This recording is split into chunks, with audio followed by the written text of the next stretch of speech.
السلام علیکم ورحمۃ اللہ وبرکاتہ۔ بسم اللہ الرحمن الرحیم، الحمد للہ رب العالمین، والصلاة والسلام علی خاتم الانبیاء والمرسلین وعلی آلہ وصحبہ اجمعین، اما بعد۔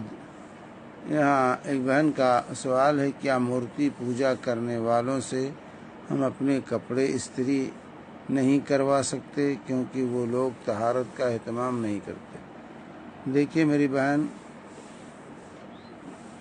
ہر چیز پاک ہے جب تک کہ اس کے نجاست کا آپ کو یقین نہ ہو جائے، یہ واضح ہونا چاہیے۔ شریعت کا یہ اصول ہے۔ رسول پاک صلی اللہ علیہ وسلم کے زمانے میں، صحابہ کے دور میں، شام سے، یمن سے سب کپڑے بن کر کے آتے تھے، تیار ہو کے آتے تھے۔ کفار کی بنائی ہوئی چیزیں مارکیٹ میں آتی تھیں اور صحابہ اس کو استعمال کرتے تھے، خریدتے تھے۔ بلکہ کپڑے کو دھلنے کا بھی رواج نہیں تھا۔ نیا کپڑا بازار سے خرید کے لاتے تھے اور اس کو استعمال کرتے تھے۔ اس کو دھلنے کا رواج بھی نہیں تھا، دھلنے کا اہتمام بھی نہیں ہوتا تھا کہ کپڑے کو دھلنے کے کوئی کافروں کا بنا ہوا ہے، کافروں کا بنایا ہوا ہے۔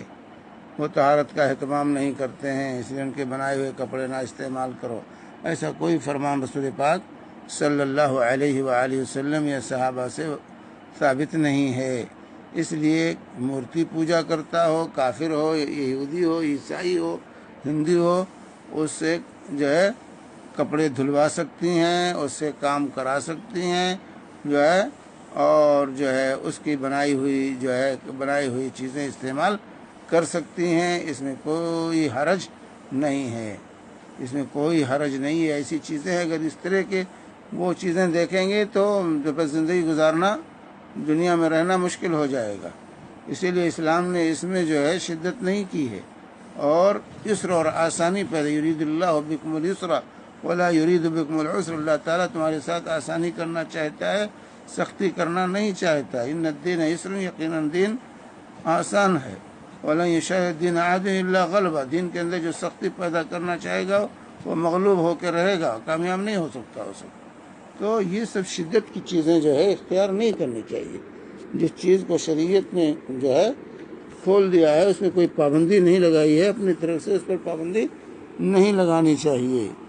کافر ہونے کا مطلب نہیں کہ وہ اس کے ہاتھ میں نجاست لگی ہوئی ہے، نہیں، بظاہر اگر اس کے ہاتھ میں نجاست لگی ہوئی آپ دیکھ رہی ہیں تو کوئی بات نہیں، لیکن لگی وہ کپڑے میں لگ جائے تو دھل لیجیے کپڑا۔ لیکن یہ کہنا کہ وہ کافر ہے اور نجاست کا اور طہارت کا اہتمام نہیں کرتا ہے، اس لیے اس کے ہاتھ کی تمام چیزیں نجس ہو گئیں، یہ غلط ہے، یہ کوئی قاعدہ نہیں۔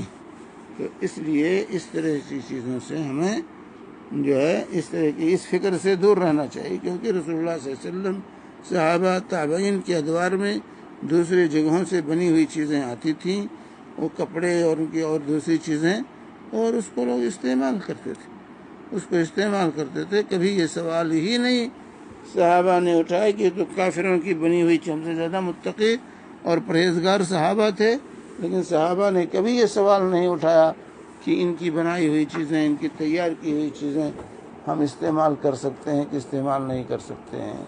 تو نئے کپڑے خرید کے لاتے تھے مارکیٹ سے اور استعمال کرتے تھے۔ تو ہر چیز یہ واضح کہ شریعت کا یہ اصول ہے کہ ہر چیز پاک ہے جب کی تک اس کی نجاست کا یقین نہ ہو جائے۔ صرف شک و شبہے کی بنیاد پر کسی چیز کو نجس قرار نہیں دیا جا سکتا ہے۔ وصلی اللہ علیہ نبینا محمد وعلی آلہ وصحبہ وسلم۔